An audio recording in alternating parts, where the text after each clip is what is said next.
Making headlines for this week of October 24th. False flag Ottawa. Stephen Harper's Canada continues its agenda towards the dark side of the Force. Challenging NATO. U.S. Defense Department confronted for blaming Russia for being too close to expanding NATO territory. Forced disclosure. Citizen Hearing Initiative may force the disclosure card by November. And high on hemp. Canadian company designs and gets the contract for an airplane made entirely of the durable fiber. With news around, upon, within, and beyond our planet, the program making disclosure official. This is Cosmic Vision News. Here is Jeffrey West. Greetings and blessings to all. Well, it was bound to happen. Sooner or later, the awakened and aware souls of Canada had to know that something was going to happen to bring Canada onto the global stage of fear-mongered, staged events to attempt to scare the population into consenting to continued government-sponsored aggression to justify the increasingly unpopular agenda of Prime Minister Stephen Harper. Harper is sinking in the polls. He is one of the few remaining leaders who will boldly, yet unlawfully, say that the country stands behind Israel when he has no lawful claim to do so, with less than 30% support of the people who voted in the last election. On October 20th, Daniel LeBlanc and Stephen Chase of the Globe and Mail website in Canada reported that 2 Canadian soldiers had been injured in a hit-and-run that is being investigated as a possible terror attack, with the federal government saying that there are, quote-unquote, clear indications the suspect in this incident had become radicalized.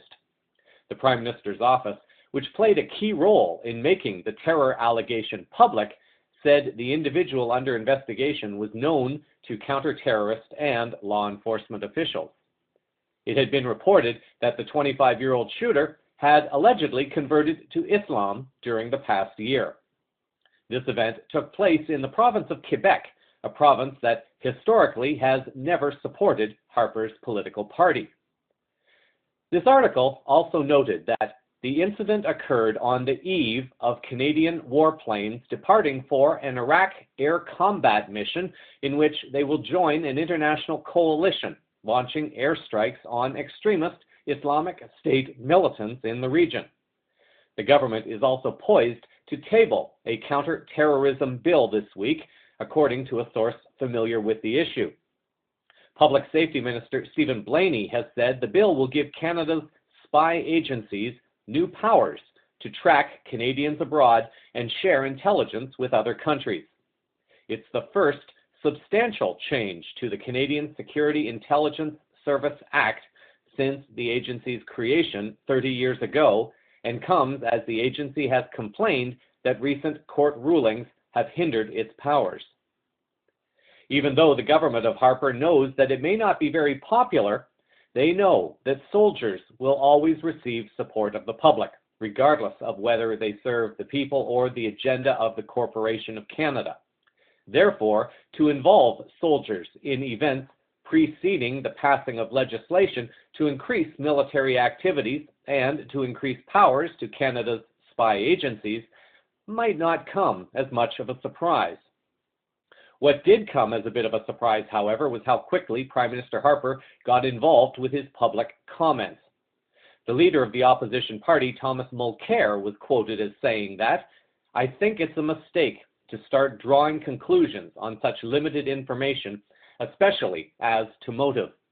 So I was a bit surprised by the interplay between the Prime Minister and one of his backbenchers when we are still waiting for any information from the police. Let the police do their job, and then we'll know whether we're dealing with the type of situation they've described." This, however, was not enough. 2 days later, on October 22nd, another incident took place in the nation's capital of Ottawa. The following report came from the Ottawa Citizen. Listen closely to several of the comments made and also the question from one reporter asking very specifically if the shooter was Muslim. And then I heard a bunch of pops, so I looked over, and the war memorial's over there, and I seen that man with the rifle shooting at innocent people. So we ducked for cover, and we see him jump into a green car, a Toyota, and he heads up the street, parks right in front of Parliament, and gets out and runs into one of the buildings. Did you see him shoot? No, I never saw him shoot. I heard. That's what made me turn my head. And then I kind of, as soon as I saw what was going on, another shot came, so I just kind of went down, in case things were coming my way. And, he took off towards the front of the building. Did he jump in a car, or? I didn't see that. I just go over the hedge and then over the fence. He took off with a shotgun. Shotgun, yeah? Yeah, I think so. Yeah, I'm pretty sure. That's what makes that kind of noise. It was pretty intense. Did you, the man who soaked the gun, see anything? No. Where were you? I was towards that building there, I was 10 feet in front of the fence, on the inside by Parliament, just working in a manhole. I came back out, started people screaming, and I saw everyone running, and then I saw the man with the gun. And then he hijacked the car at one point, watching it there. Yeah, What does that movement feel like? It was pretty intense. Because prior to this, we were talking about threats to Parliament and stuff today, which just so happened to happen today. Long rifle? Yeah. He had long hair? Yeah, I had long hair on the hair. What color hair? Dark hair. Dark hair? Was he of Arabic descent or anything? It looks like Arabian, but I'm not sure. I can say it's Arabian, but it looks like someone with long hair. And a beard? Yeah. Goatee? Although this does not necessarily mean anything, it is worth considering the report that was aired by CNN regarding the incident. CNN showed a Google Earth aerial photo overlooking the Parliament buildings and the War Memorial. To get from the War Memorial to the inside of the Parliament buildings would probably be close to 800 meters at the very least. According to CNN, there were 2 soldiers standing at the memorial, but only one was gunned down. Witnesses allege that the suspect jumped into a green car and drove to the front gates, jumped a fence, and then ran with a gun, which some suggested was a shotgun, approximately 200 meters from the street to the building. It could be estimated that to achieve the shooting at the memorial, get into a car, drive to the front of the Parliament building, hop a fence with a gun, and then run into the building that has police officers standing around the entrance normally, and then enter to fire shots, could take at least 4 to 5 minutes, and likely longer in local traffic. This would be a very poor reflection on the police force that is charged with protecting the building. An online journalism website, DutchSince.com, has posted an article by Michael Janich, including a video that appears to show cameras in pre-staged locations and camera people appearing to get out of the way, not from possible shooters, but from the view of other cameras. Although this also is not necessarily conclusive of anything, since media people are often in the Parliament buildings, it does raise a question of suspicion.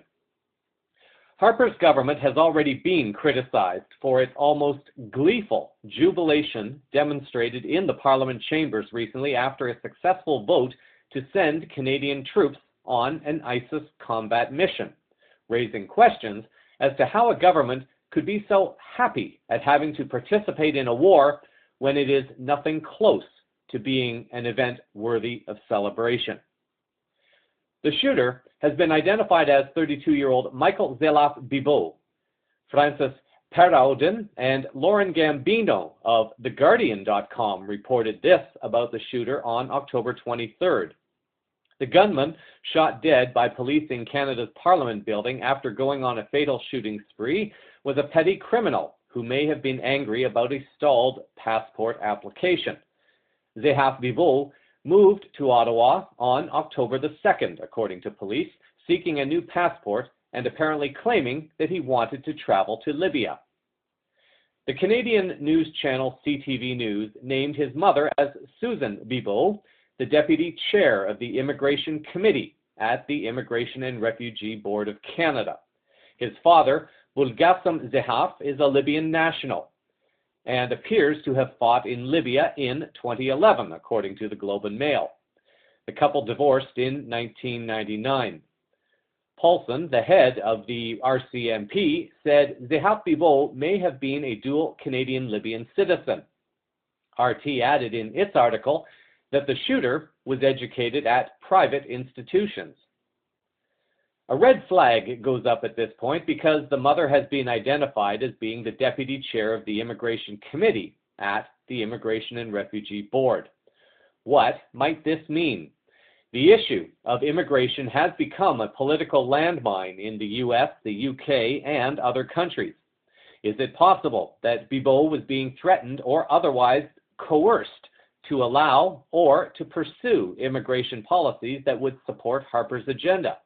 If so, was her son used as a scapegoat to keep her mother in line, or was he perhaps an MK Ultra candidate due to the allegations of his mental health?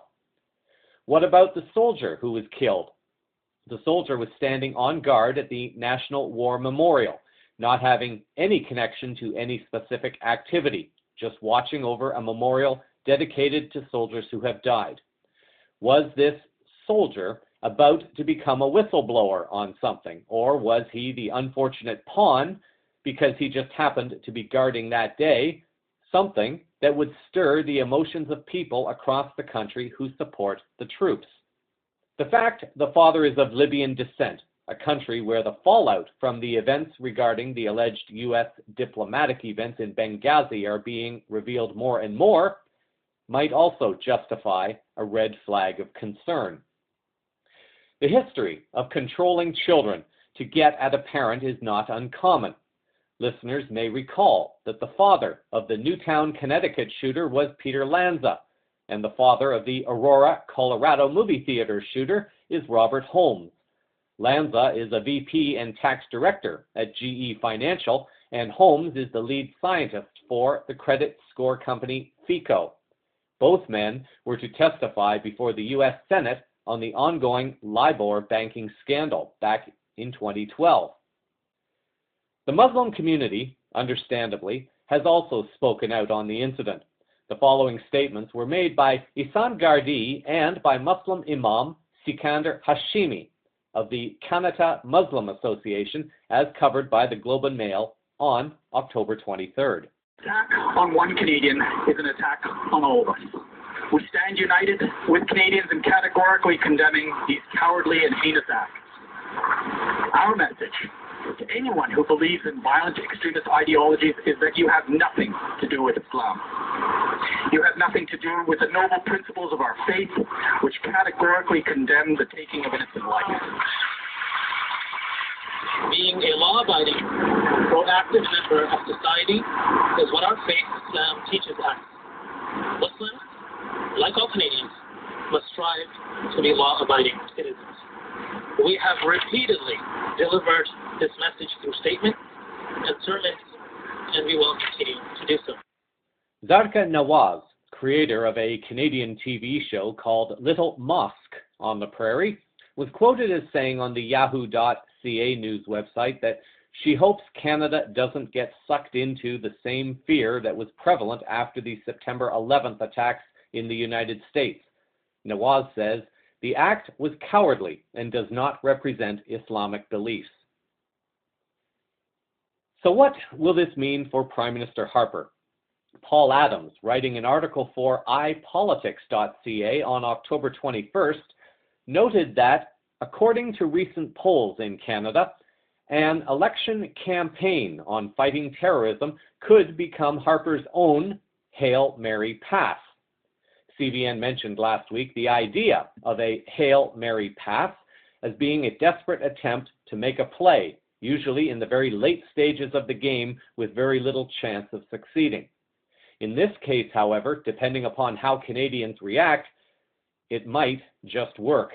Adams writes, recent polls, including one just released by ECOS, make it clear why Harper could not resist linking himself politically to this horrifying incident. The government's tried and true line about being a steady hand on the economy no longer has any bite. The Conservatives are in a stubborn second place behind the Liberals and, at current levels of support, could fall to third in seats after the next election. They need a new issue, The poll shows that 27% strongly support the current Canadian ISIS mission and 31% somewhat support the mission, with 20% somewhat opposing and 19% strongly opposing. Among respondents of various parties, 90% of conservative voters, the party currently in power, support the ISIS mission. Of the New Democratic Party, the party of the official opposition, only 35% support it. The Liberal Party voters were 53% in support. Two other political parties had 46 and 40% of support of the campaign. A bold article by Lawrence Martin, posted on the iPolitics.ca website also on October 23rd, summed it up very nicely about what this could mean to Harper. Martin writes that Harper's Conservatives will be the big beneficiaries of the trauma. It could even be a game changer. There is customarily a rally around the flag effect when events of such magnitude strike at a nation's core. No one was saying that the Tories would suddenly vault to 90% in the polls the way George W. Bush did in wake of 9/11, but Pierre Trudeau's Liberals took flight right after the October crisis of 1970. Some drew that parallel, especially if the attack on Parliament gets tied to some widespread terrorist plot. The event played perfectly into Harper's government's secret agenda. It comes right when the Tories are introducing new anti-terror legislation. It comes in the wake of his decision to join the air combat mission against the Islamic State. It has the effect of making that decision look à droite. It has the opposite effect for the Liberal and NDP parties who oppose the mission. In times of a national crisis or a perceived national crisis, people want a seasoned hand at the controls. Liberal leader Justin Trudeau has the look of being anything but a seasoned hand. The attack could affect election timing. One very senior party figure on the opposition side said the likelihood of an early election campaign was now better than 50-50. Even an election before Christmas is now not out of the question, the politician said, with the PM making security the lead issue. Much will depend on whether the population sees this incident as one making this country a major target for terror. The fact that it came just 2 days after a suspected Islamic extremist ran a car at 2 Canadian soldiers in Quebec fuels that belief. Given his history of exploiting everything for political gain, few would be surprised if Harper pushed the envelope on the terror threat. There's nothing like a terrorist incident to imbue a leader with greater powers. Harper is now in position to extend the reaches of his party of one to new precincts. All he needs to do is invoke new threats and say new powers are necessary to ensure the security of Canadians. Everything about this event is just as suspicious as other events around the world, such as in Ukraine. The tragic irony in this case of Canada is that a prime minister is so quick to condemn the killing of 2 people as Muslim-inspired terrorism, and yet participates in global acts of unlawful warfare, financial terrorism through a fraudulent banking system, enslavement to a system of commercial admiralty law, while also contributing to the genocide of thousands of Indigenous brothers and sisters on Canadian soil. And so, Canada embarks on its path towards herding the sheep mentality into the corrals of an expanding police state in a desperate attempt to hang on to power and preserve one of the final remaining bastions of the Zionist agenda on the global stage. In other geopolitical news, an article by Carla Stea, appearing on the globalresearch.ca website on October 14th, noted the address by Russian Foreign Minister Sergei Lavrov to the United Nations during this year's general session. Stea writes that Lavrov pierced the veil of obfuscation that characterizes too many speeches at the United Nations and delivered a scathing denunciation of Western imperialism that can only be accurately described as global theft. Lavrov, on behalf of the Russian Federation, implicitly warned that US NATO are risking global war in embarking on its campaign to seize and dominate huge territories, while being inexorably and ruthlessly determined to conquer and subjugate Russia, having learned nothing from the historic reality that Napoleon's effort to dominate Russia led to the collapse of Napoleonic France, and Hitler's attempt to subjugate Russia led to the obliteration of his Third Reich.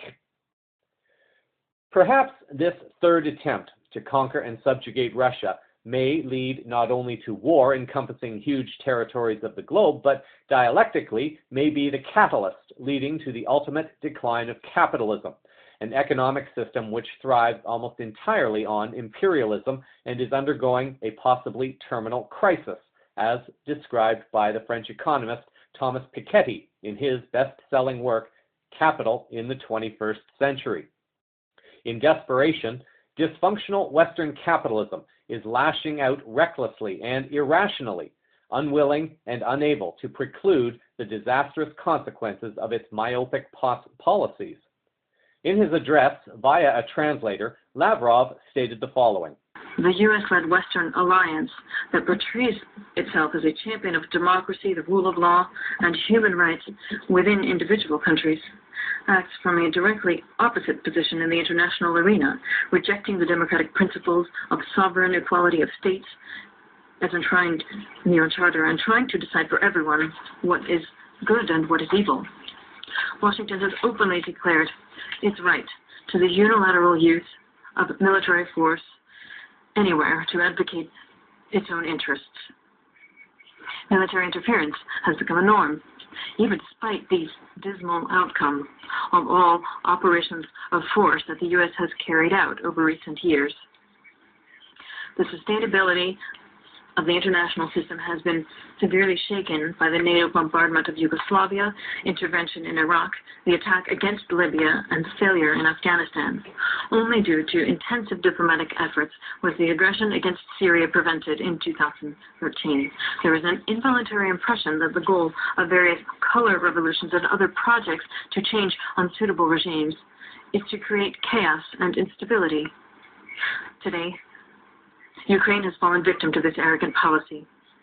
The situation there has revealed the remaining deep-rooted systemic flaws of the existing architecture in the Euro-Atlantic area. The West has embarked on a course towards vertical structuring of humanity tailored to its own far from inoffensive standards. After they declared victory in the Cold War and the so-called end of history, the US and the EU have opted to expand their geopolitical area that is under their control, without taking into account the balance of legitimate interests of all peoples of Europe. The Western partners did not heed our numerous warnings of the inadmissibility of violating the principles of the UN Charter and the Helsinki Final Act.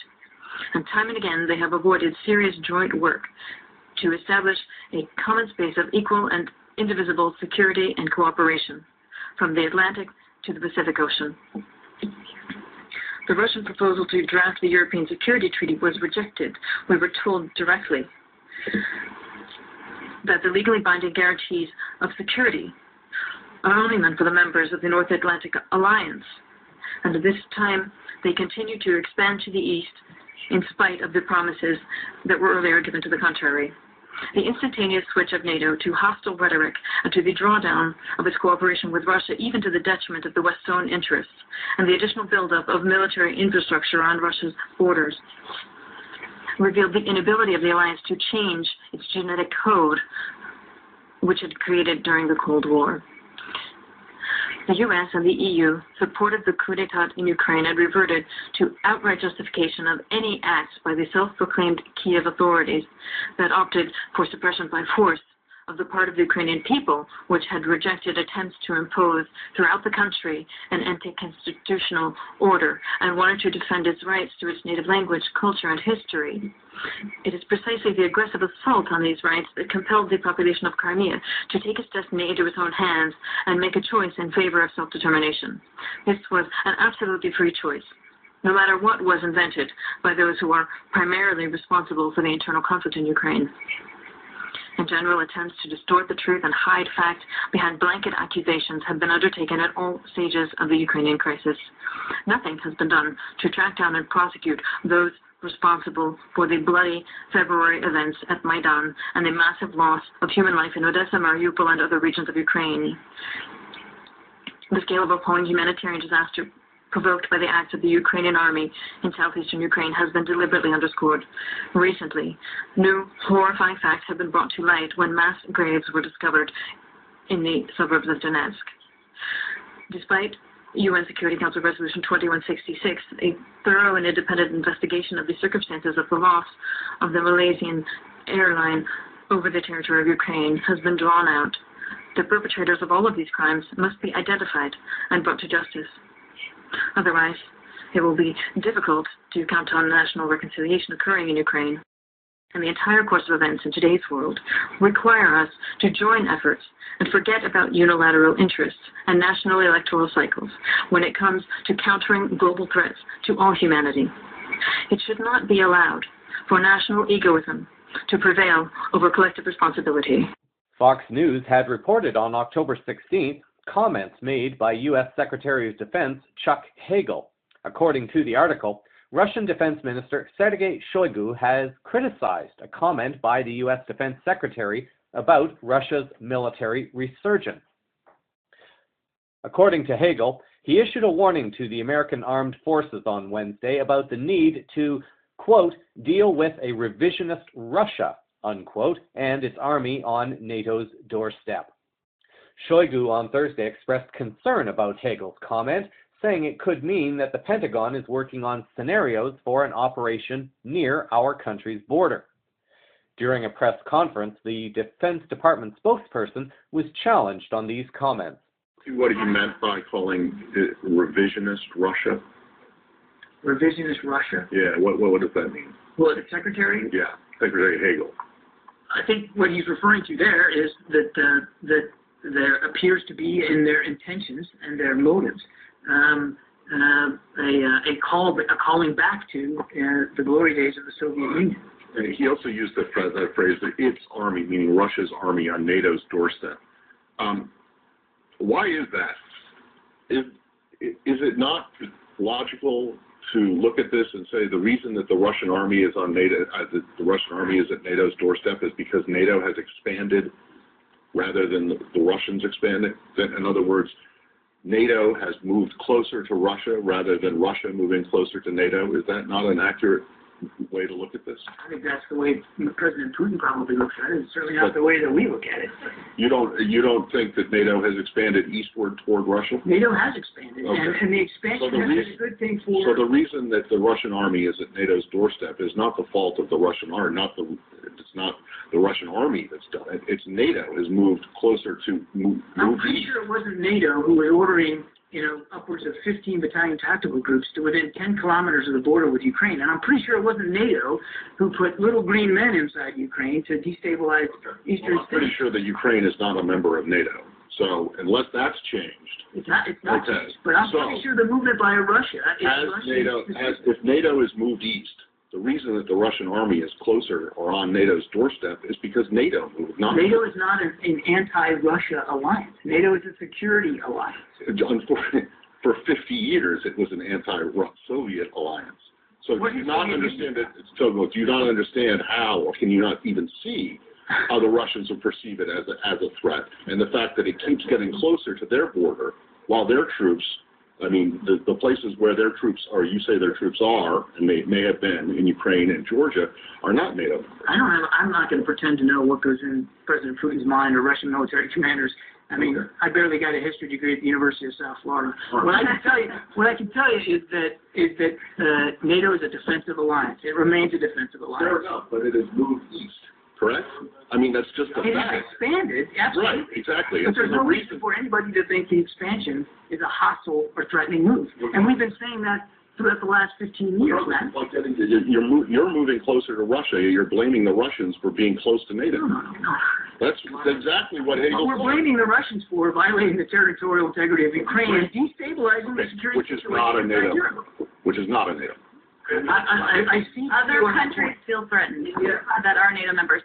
Coming back to Stea's article, Stea goes on to write that perhaps the most brazen announcement of U.S.-NATO intent to inflict further carnage upon the citizens of East Ukraine, whose rejection of the Nazi-infested and Western-controlled regime in Kiev has resulted in Kiev's campaign of extermination of its dissident Ukrainian citizens, is the return to Kiev this month of the U.S. Assistant Secretary for State for European and Eurasian Affairs, Victoria Nuland.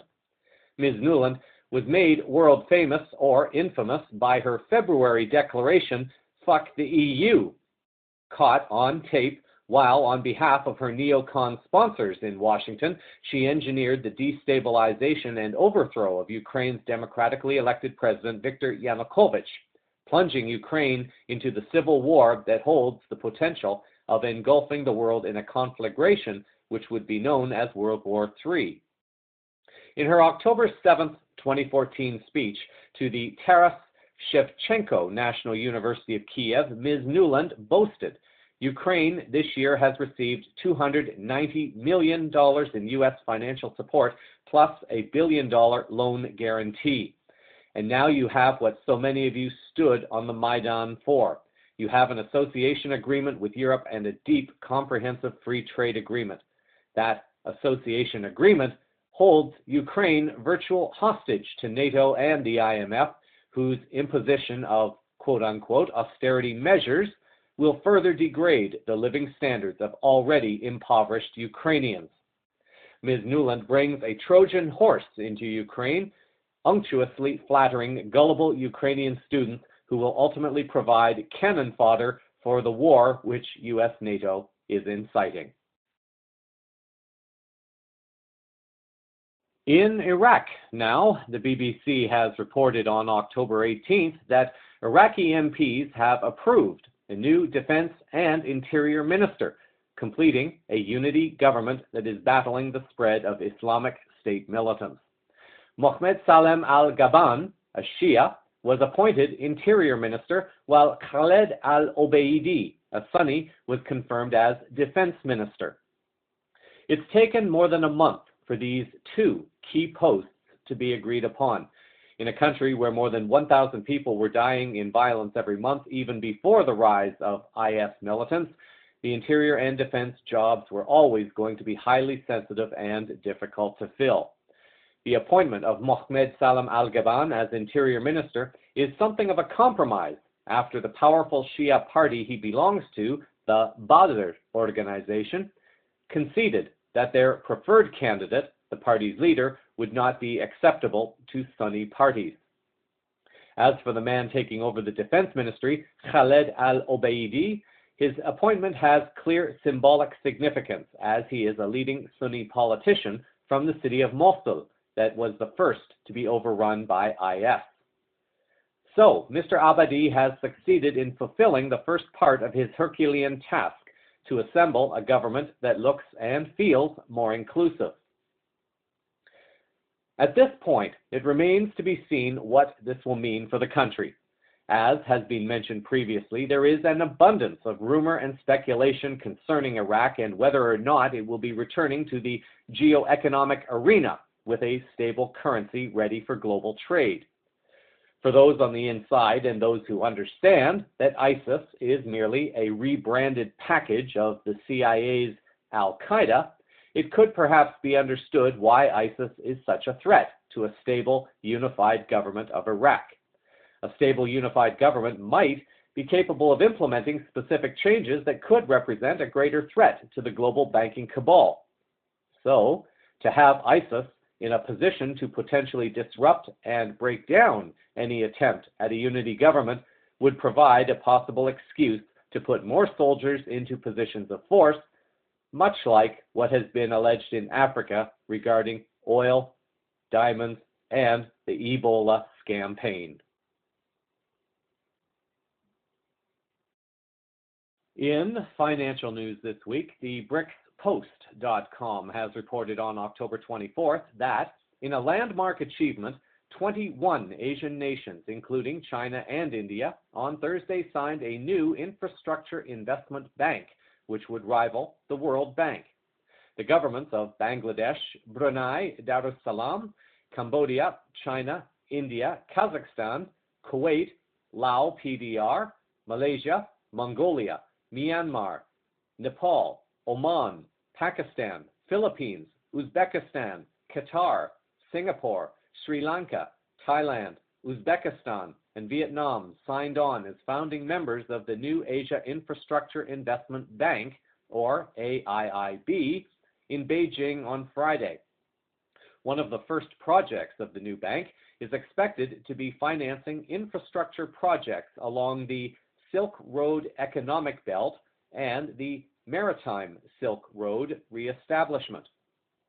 Chinese Finance Minister Liu Jiwei said on Friday the multinational financial institution, which is fair, just, open, with a good governance structure, will be an efficient financing platform for infrastructure. Many Asian countries, those classified as emerging markets, but especially China, have been unfairly recognized for the weight they represent within the global banking system. The article notes that China is grouped in the Category 2 voting bloc at the World Bank, while the Asian Development Bank, China has only 5% share and is far outdone by America's 15.7% and Japan's 15.6% share. U.S. allies, Japan and Australia, along with South Korea and Indonesia, are notable absentees from the list of nations who signed up for the China-led bank. The AIIB will extend China's financial reach and compete not only with the World Bank, but also with the Asian Development Bank, which is heavily dominated by Japan. The AIIB follows an announcement last July in Brazil by the BRICS Alliance of Nations that they would be creating a $100 billion development bank also. Assuming that information is correct that the US dollar is on its way out as a global reserve currency, the new development banks will operate under different guidelines and therefore will very likely be the best positioned to function within the new geoeconomic paradigm that is being birthed at this time. In disclosure news, many CVN listeners will know about the citizen hearing on disclosure, the movement sponsored by Stephen Bassett and the Paradigm Research Group. They may also be familiar that one of the main agenda points of the citizen hearing was to get the U.S. Congress to open hearings into what Bassett calls the Rockefeller Initiative. At a recent disclosure event held in Toronto, Canada, the disclosure issue, according to Bassett, is about to become a potential political landmine for Barack Obama and also a possible presidential candidate, Hillary Clinton, if they do not address this issue themselves and soon. Bassett explains. In the 2007 election, and this was the 60th anniversary of Roswell. I went to the Roswell Festival, and I had been pushing the Rockefeller Initiative very hard. So I'm at the Roswell Festival, and the Fox News called me up. I go on, and they've been getting my press releases, which talked about the Rockefeller Initiative, right? Again, theoretically, that should have been covered heavily, without question, but it wasn't. The truth embargo says you don't go there. But in the case of Fox and the fact that, Hillary was a factor in that election, they couldn't resist. And I have a monitor there that I'm watching. And I was very amused. When the segment comes up to interview me, they put up a graphic behind the interviewer. One side was Hillary Clinton, and on the other side was a flying saucer. And I talked about the Rockefeller Initiative on Fox 2007 in the middle of the Democratic debates. Now, I was absolutely certain that when she saw this, and I guarantee you she saw this, her blood ran cold. So that's not a good thing. Well, there was no follow-up. Nobody followed up on it. I've watched politics in the U.S. become as hyper-partisan as it's ever been. I think back in the 1800s they had some pretty rough times. Then think about this for a second. On the Internet, going all the way back to 2000, jacked heavily up by the fact that the desk himself called for the release of UFO files in 2002, 2003, The Clintons have been repeatedly connected to the ET issue through the Rockefeller Initiative and documents that are posted on 2 websites and other websites. You don't believe me? Put Rockefeller Initiative into Google, right, and go to images and do the image search. They're right there. They've been up there for 14 years. Podesta calls for the release of UFO files twice. What happens? He gets made the transition gene to Obama. How many people have read an article or seen a Drudge report on any of the right-wing websites or even Rush Limbaugh attacking the Clintons over the UFO connection? No, they never have. They should have slaughtered them over it. They should have dropped bombs on them. It should have been pretty spectacular. Why is that? Believe me, these things don't happen by accident. The reason the Republicans have tried to eviscerate Bill Clinton and Hillary Clinton, and thus help to secure their positions, maybe even win the election of 2008, is because the Republicans know there's an ET presence just like you do, and I do. The Republicans at the high end are heavily connected to the military intelligence complex. That's their boys and girls over there. You don't think that generals, particularly those in the military intelligence people that have connections to the Republicans on the intelligence committee, haven't taken to lunch sometime and say, you know, the ET issue is real, don't you? They know it's real. So if they were to attack Hillary and Bill Clinton on the ET issue and try to destroy them because they're tinfoil hat-wearing believers, and Vladimir Putin the next week announced the ET presence was here, it would be a catastrophe. And so they don't say anything except that little Fox News segment, which, I think they just couldn't resist, kind of tossed it out, but boy, they never followed up on it. So are you starting to get the surreality of what is going on down there? Right? The press knows. Obama knows. Podesta knows.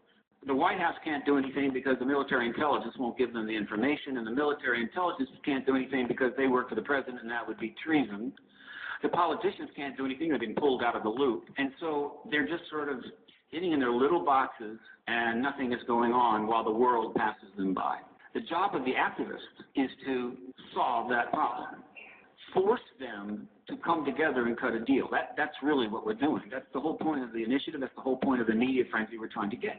Force them to cut a deal, meaning they no longer going to stand pat. They must cut a deal and get disclosure done. This thing is way past American exceptionalism and our right to be a superpower and blah, blah, blah, blah, blah. It's way past that. Hillary's aspirations to be the first woman president are slowly sinking into a swamp of self-interest, corruption, delusion. She had a shot. She didn't get it. Obama got it. Failed presidency. These are tough times. But things will start getting better for everybody when politicians actually start standing up for what they've done, what they've said, and the important issues. If she wants to be president, she needs to do it. And she needs to do it pretty quickly because the Rockefeller Initiative is heading straight for her like a cruise missile. If you're aware, there's 2 documents in the Rockefeller Initiative to deal with Hillary Clinton, and they're very clear documents. And one states that all the material going from the Rockefellers into the science advisor to the president and all the stuff from going from the science advisor to the president back to Rockefeller were going through Hillary Clinton's office.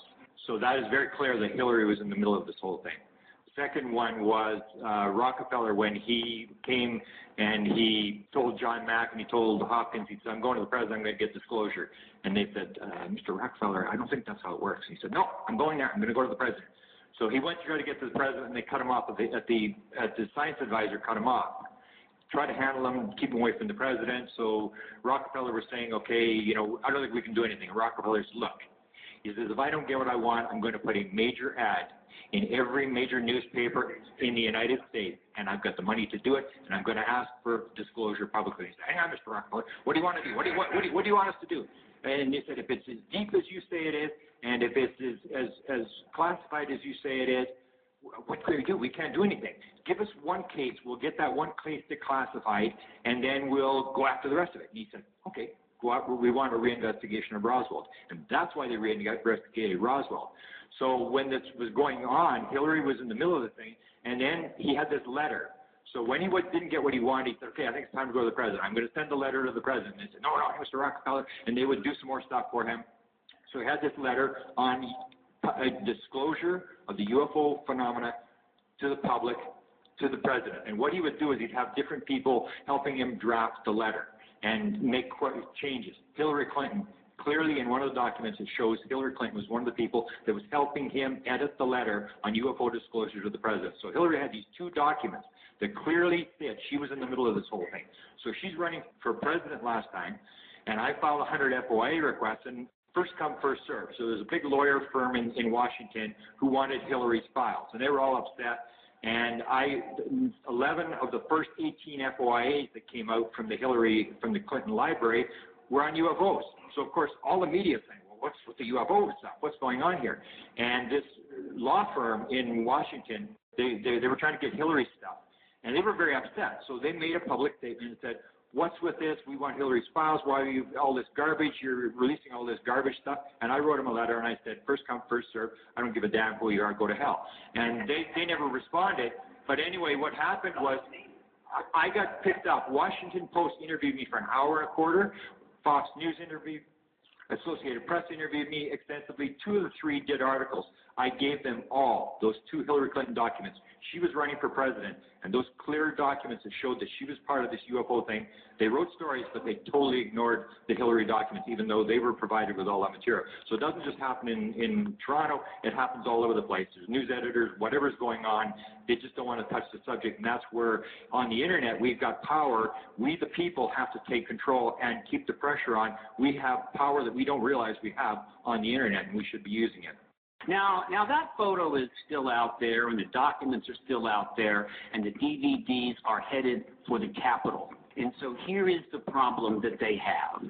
Obama has a problem because if he doesn't get ahead of this, it could be another disaster for him if another head of state preempts the U.S. on disclosure, thus completely obliterating whatever little bit of legacy he had, wiping out the Democrats again, and God knows who gets to be president in 2016.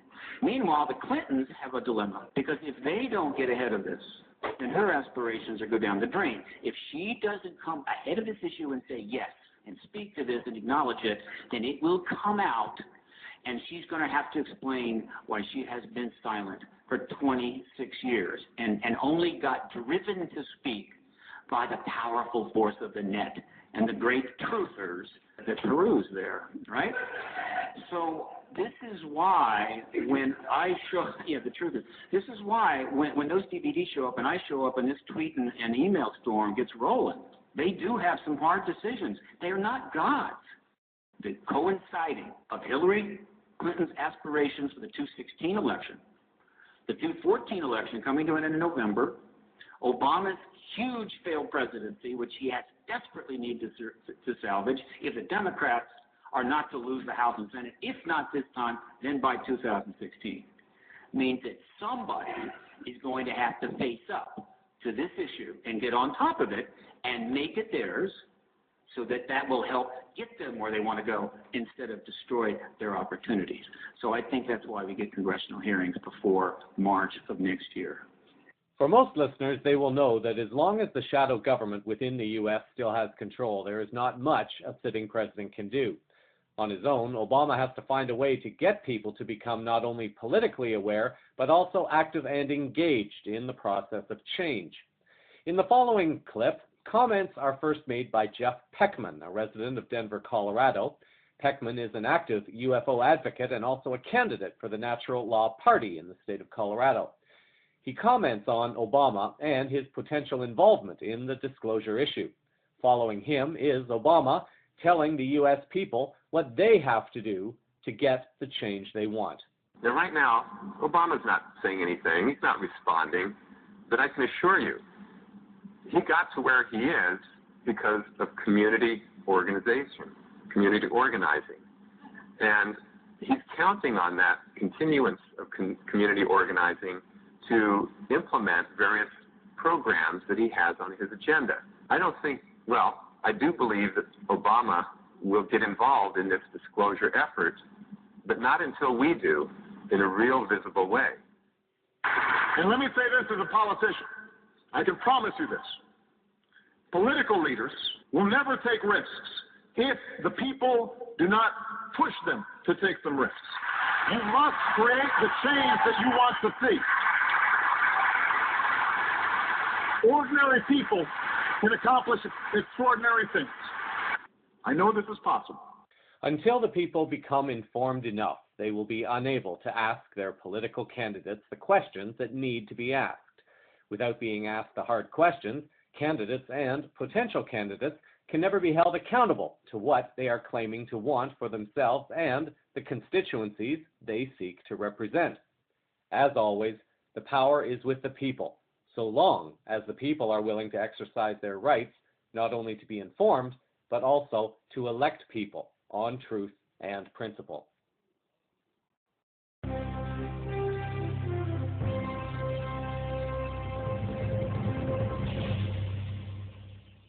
In tech news for the week, we look first to Asia, where China and Japan appear to be moving forward quite rapidly, literally and figuratively, on the mode of transportation known as maglev, meaning magnetic levitation train transportation.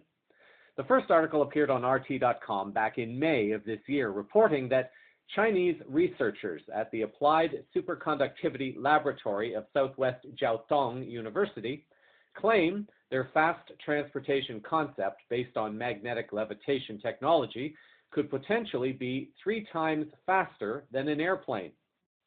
Maglev technology was first proposed in the mid-20th century. Nowadays, the Shanghai maglev train can reach speeds of over 430 kilometers per hour and is the world's fastest passenger carrying train. The super maglev could, however, beat even that. Chinese researchers have been testing a concept train encapsulated in a vacuum tube, thus decreasing the speed limitations imposed by air resistance on regular maglev trains. Should the project be successful, the workable prototype will set the standard for the future evacuation tube transportation, also known as ETT. The ETT, with proposed speeds of up to 3,000 kilometers per hour, is a very similar concept to that proposed by Elon Musk, chairman of Tesla Motors. As first reported on CVN about a year ago, Musk has proposed his Hyperloop technology, which also uses a tube structure, to allow air pressure to be reduced or eliminated, allowing for significantly greater speeds of travel. In this article, Chinese researcher Dr. Deng Zhigang had apparently said that if the speed exceeds 400 kilometers per hour, more than 83% of traction energy is wastefully dissipated in air resistance. But with a vacuum tube design, that speed could be surpassed in the future. In a second RT article on October 18th, it is being reported that Japan has approved plans for the world's fastest train line. The article reports that the Japanese government has approved plans for a train that will carry passengers from Tokyo to Nagoya at a speed of 500 kilometers per hour. The train, which will be the fastest in the world, will use magnetic levitation technology.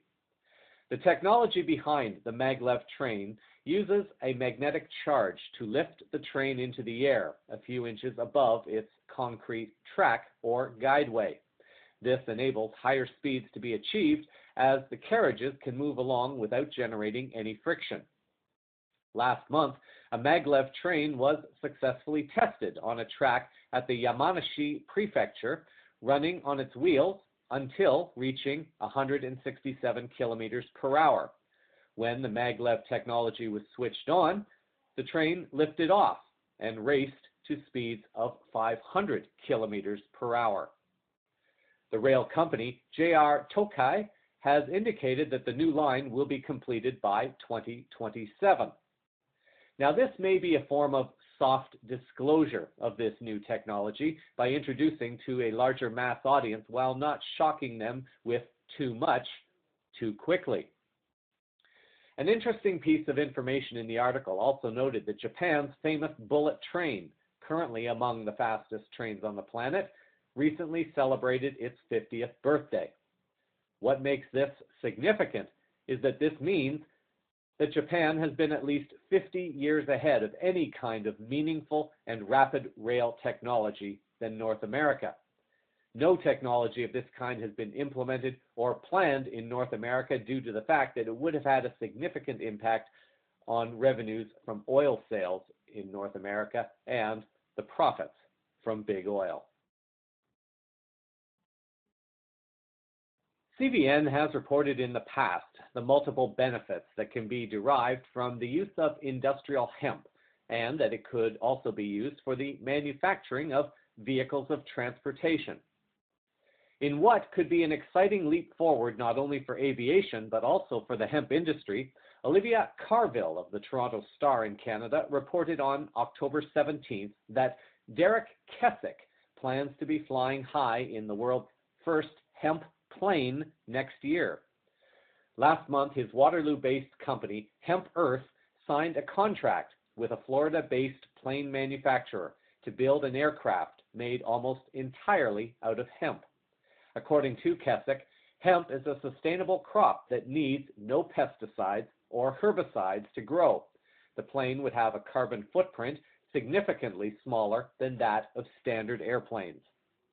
The article notes that at least 75% of Kessick's plane, including its wings, seats, pillows, and outer shell, will be made from hemp instead of fiberglass. The four-seater jet will be the color of natural hemp fiber with a wingspan of about 12 meters. If the plane meets aviation regulations, it will, fittingly, run on biofuel, according to Kessick. Assuming everything goes according to plan, the article reports that Kessick's first hemp project will be taking off next year, launching from Kitty Hawk, North Carolina, where the world's first successful aircraft flight took place. Velocity Incorporated, the U.S. company contracted to build the hemp plane, gave the project a price tag of $500,000, according to Dwayne Swing, the chief executive. The company tested the strength and durability of woven hemp material before committing to the proposal by making two identical foot-long planks, one made from hemp and one from fiberglass. An employee then tried to break the planks to see which was stronger and found that hemp was in most cases equal to or better than fiberglass, Swing said. Since hemp is so strong and durable and can also be grown and replaced in months instead of years for trees and earth minerals, it becomes the ideal material that can foster a global shift in consciousness towards a more earth-friendly form of development. In a similar but separate story, originally dating back to August 18th, Marco Torres has reported on the PreventDisease.com website that as hemp makes a comeback in the U.S. after a decades-long ban on its cultivation, scientists are reporting that fibers from the plant can pack as much energy and power as graphene, long touted as the model material for supercapacitors. They're presenting their research, which a Canadian startup company is working on scaling up, at the 248th National Meeting and Exposition of the American Chemical Society, the world's largest scientific society. Hemp apparently can also be used as a battery for the purposes of storing energy. The article adds that Dr. David Mitlin, explains that supercapacitors are energy storage devices that have huge potential to transform the way future electronics are powered. Unlike today's rechargeable batteries, which sip up energy over several hours, supercapacitors can charge and discharge within seconds, but they normally can't store nearly as much energy as batteries, an important property known as energy density. One approach researchers are taking to boost supercapacitors' energy density is to design better electrodes. Mitlin's team has figured out how to make them from certain hemp fibers, and they can hold as much energy as the current top contender, graphene. Our device's electrochemical performance is on par with or better than graphene-based devices, Mitlin says. The key advantage is that our electrodes are made from bio-waste using a simple process and therefore are much cheaper than graphene. The race toward the ideal supercapacitor has largely focused on graphene, a strong, light material made of atom-thick layers of carbon, which, when stacked, can be made into electrodes. Scientists are investigating how they can take advantage of graphene's unique properties to build better solar cells, water filtration systems, touch screen technology, as well as batteries and supercapacitors. The problem is that it's expensive. Mitland's group decided to see if they could make graphene-like carbons from hemp bast fibers. The fibers come from the inner bark of the plant and often are discarded from Canada's fast-growing industries that use hemp for clothing, construction materials, and other products. The U.S. hemp could become another supplier of bast. It now allows limited cultivation of hemp, which, unlike its close cousin, does not induce highs. Mitland's team built their supercapacitors using the hemp-derived carbons as electrodes and an ionic liquid as an electrolyte.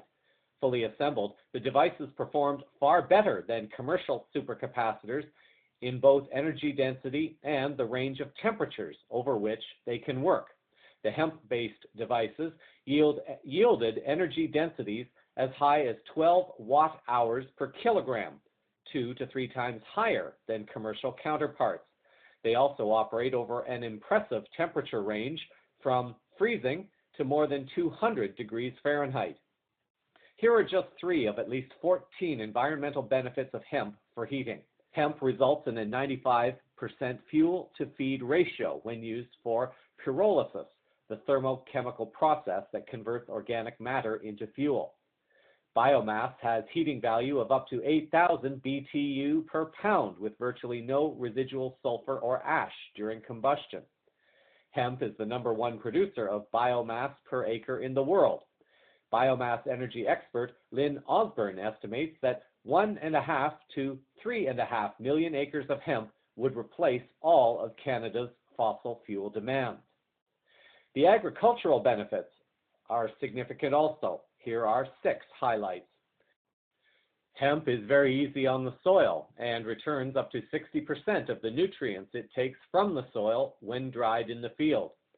A report from Kentucky states that hemp was grown on the same land for 14 consecutive years without soil depletion or reduction in yield.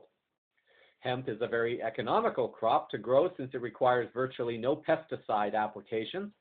Hemp is also relatively drought resistant and has been relied upon several times during drought-induced famine for its high-protein seed. Hemp is very resistant to increased UV radiation and should not suffer decreased yields, unlike soybean and corn. In Canada, hemp can be grown successfully from the southern borders to approximately 60 degrees north latitude, the parallel that divides the Northwest Territories from the provinces. This remarkable range is possible due to hemp's short growing season, usually 90 to 100 days. In health news, we move to the country of Poland, where it appears that lawmakers are ready to recognize junk food for the threat that it is and are prepared to take steps to stop school children from being exposed to it. An RT.com article on October 24th has reported that Polish lawmakers are literally changing the face of a nation, banning junk food in schools in an effort to reduce the increasing rates of child obesity. Starting next school year, children won't find sodas or burgers anywhere near their schools.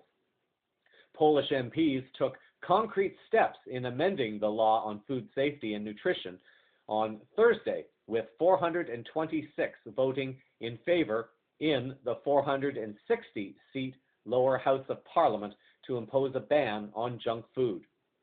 Introduced by the PSL, Polish Peasants' Party, the ban aims to prevent obesity and pre-obesity in children and teenagers, a government statement said.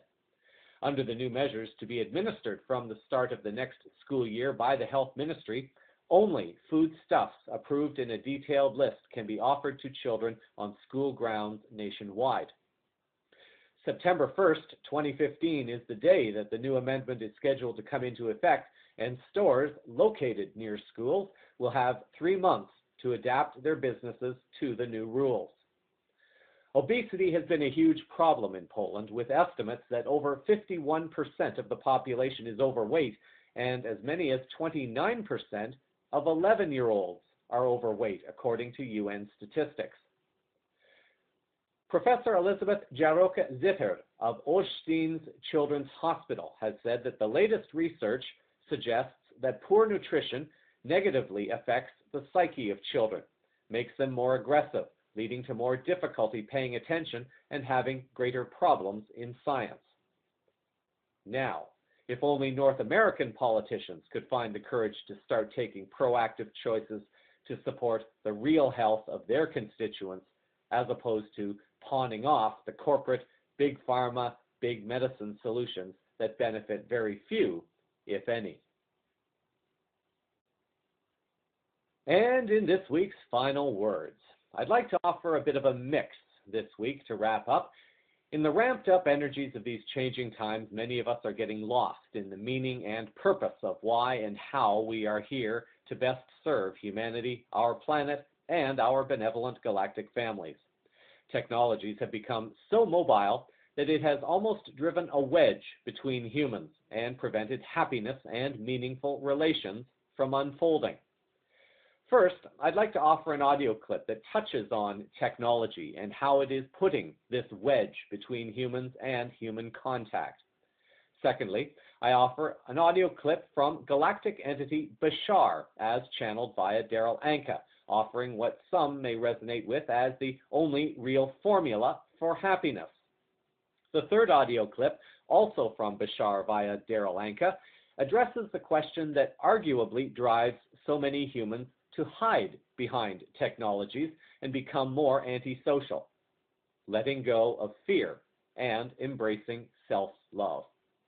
As we take greater steps towards embracing the wholeness and greatness of who we are as uniquely different yet equally beautiful souls connected in oneness, finding that self-love within the formula of happiness and applied to one's life path, perhaps one can begin to use technology in a more meaningful and life-honoring way, as opposed to merely using it as an escape to hide. As I share this with you, I am extremely mindful of the fact that this message is as much intended for me to hear as it may be for many of you. May it be a meaningful message for you and perhaps your loved ones. Create a wonderful week until our next moment of now. Did you know the average person spends 4 years of his life looking down at a cell phone? Kind of ironic, ain't it? How these touch screens can make us lose touch. But it's no wonder in a world filled with iMacs, iPads, and iPhones, so many eyes, so many selfies, not enough us's and we's. See, technology has made us more selfish and separate than ever. Because while it claims to connect us, connection has gotten no better. And let me express first, Mr. Zuckerberg, not to be rude, but you should reclassify Facebook to what it is, an anti-social network. Because while we may have big friend lists, so many of us are friendless all alone, because friendships are more broken than the screens on our very phones. We sit at home on our computers measuring self-worth by numbers of followers and likes. Ignoring those who actually love us, it seems we'd rather write an angry post and talk to someone who might actually hug us. Am I bugging? You tell me, because I asked a friend the other day, let's meet up face to face. They said, all right, what time do you want us to Skype? I responded with OMG, SRS, and then a bunch of SMHs and realized, what about me? Do I not have the patience to have conversation without abbreviation? This is the generation of media overstimulation. Chats have been reduced to snaps. The news is 140 characters. Videos are 6 seconds at high speed. And you wonder why ADD is on the rise faster than 4G LTE. But get a load of this. Studies show the attention span of the average adult today is 1 second lower than that of a goldfish. So if you're one of the few people or aquatic animals that have yet to click off or close this video, congratulations. Let me finish by saying you do have a choice, yes. But this one, my friends, we cannot autocorrect. We must do it ourselves. Take control or be controlled, make a decision. Me, no longer do I want to spoil a precious moment by recording it with a phone. I'm just going to keep them. I don't want to take a picture of all my meals anymore. I'm just going to eat them. Hold on, what the new app, the new software, or the new update? And if I want to post an old photo, who says I have to wait until Thursday? I'm so tired of performing in the pageantry of vanity and conforming to this accepted form of digital insanity. Call me crazy, but I imagine a world where we smile when we have low batteries. Because that'll mean we'll be one bar closer to humanity. My question is, how do we fully let go of fear and embrace self-love? By discovering how it is that the fear serves you in your belief system. In other words, you don't hold on to a negative belief if you don't believe that it serves you somehow in a positive way, or at least what you believe to be a positive way. Does that make sense to you? Yes, to protect us, keep us safe. Yes, because if you have two choices, and you know that this choice might be empirically what you would actually prefer, but you're not choosing it, you're afraid to choose it, what that means is you've attached a belief to that thing that is actually representative of your excitement that somehow makes it seem to be the more dangerous choice. Now, if you didn't attach that belief to it, it would appear to be your excitement and you would act on it, you would choose it. So the question is, well, if I'm afraid to act on what I say is really my excitement, well, what would I have to believe is true about what will happen if I choose it that makes me so afraid of choosing it? And then you will find out what that fear is, what that belief is. You'll identify it, and as soon as you identify it, you'll see it has nothing to do with you. It's something you picked up along the way. It belongs to someone else. You've stolen someone else's belief. You're a belief thief. Drop it. It doesn't belong to you. Let it go. It's not yours. But you have to identify what it is before you can do that, because you can't work with what you don't know. Make sense? Yes. Is this helping? Yes. Anything else? Well, there's the other part of how do we embrace self-love? How do we fully love ourselves? Why don't you fully love yourself would be the question we would ask. What's stopping you from doing that? You see, if you find or think even that you have a negative belief preventing you from being yourself, then why not really just explore it from that direction? Amplify, magnify the negative belief. Ask yourself, what is the most horrifying, terrifying thing I can imagine will happen if I fully love myself? What does that mean? What will that mean if I do that? And then when you ask the question that way and you aren't afraid to find out what the fear is, then you will allow yourself to begin truly exploring. What would I have to believe is true in order to stop myself from being who I know I am? What would I have to believe is true? Oh, let's see. If I fully loved myself, I would be this incredible being, and I would lose all my friends because they couldn't relate to me anymore. I know it sounds really crazy, but we've actually heard that belief on your planet. Just letting you in on a little secret. Beliefs like that actually exist on your planet. We don't know how they can, but they do. But you get the point. That may or may not be your particular belief, but it acts as an illustration for the kind of beliefs that might prevent you from moving in the direction of your joy, because you've attached a concept of what will happen if you do that is less than pleasant. So when you find out that that belief is attached there, you'll let it go, because it will be nonsensical and illogical to hold on to it once you realize what it is, and it has nothing to do with what you prefer. You'll just let it go, and you will start feeling more of the love. You will let more of the love, the unconditional love of creation in. You will start loving yourself enough to do that. And in essence, what you will do is you will stop arguing with creation. Because you see, the only reason, in a sense, that you would feel you can't fully love yourself is that you're actually inventing reasons and telling God, I'm not worthy. And in a sense, it's like you're throwing the gift back in God's face. Now, God doesn't care, but the idea really is that you're actually resisting your natural state. You're saying, you, in unconditional love, of which I'm a part, still somehow made a mistake. I don't belong. Now, while many people on your planet might actually think that that is, in some sense, over-exaggerated humility, it's actually over-exaggerated hubris and arrogance. Because you're saying, out of all of creation that is worthy, I alone am not worthy of unconditional love.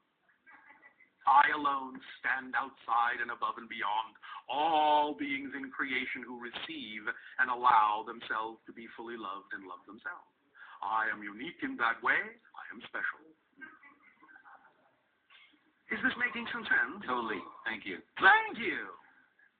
Oh, by the way, our unconditional love to you. Thank you. The only real formula that it comes down to is this. Every single moment that you can. Now, remember, this is actually a vibrational formula, not just a nice saying.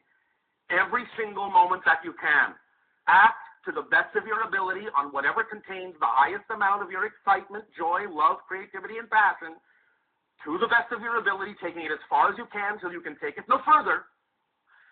And do that and keep doing that no matter how it looks, no matter what form it comes in, with absolutely zero assumption, insistence, or expectation as to what the outcome of that action ought to be. That's it. That's the formula. And if you just do that every moment that you can, I guarantee that when you get in that flow, it will lead you where you need to be led. You'll wind up exactly where you need to be, when you need to be there, with whom you need to be. And it will allow an explosion of ecstatic synchronicity in your life and create the effortless and joyful experience that you all say you desire. And it really is that simple as acting on that formula and knowing that if you do, you are using the basic structure of existence, and thus then it will support you in that positive experience in exactly the same way it has always supported you in any negative experience you chose to buy into as well. You see, you are free to choose. In a paradoxical way, the proof that you are ultimately supported is that you're actually capable of believing that you're not supported. You are so unconditionally loved and so unconditionally supported, you are allowed to believe you are not loved and not supported. That's how supported you are. So anytime you experience the idea, I'm not supported, I'm not loved, stop and take a moment to remember that the only way you could actually have that illusionary experience is if you're actually supported in your belief that that's true, which automatically means you're supported, you're loved. So why not be supported in what you prefer to be instead of being supported in what you don't? Why not? So that is the Unfolding Consciousness news around the world this week. Cosmic Vision News is a part of the In Light radio group of programs. Links to stories used in this broadcast are published in the show summary on the blog at cosmicvisionnews.com, the CVN Facebook page, and also on Twitter, Google+, LinkedIn, and now FaceUni. Thank you for sharing your time with me. I'm Jeffrey West, reminding you that the meaning of life is to find your gift. The purpose of your life is to give it away. Until our next moment of now, stay grounded in love, hold the vision of light and peace in your hearts, and keep your eyes to the skies. Disclosure is unfolding all around you. Namaste.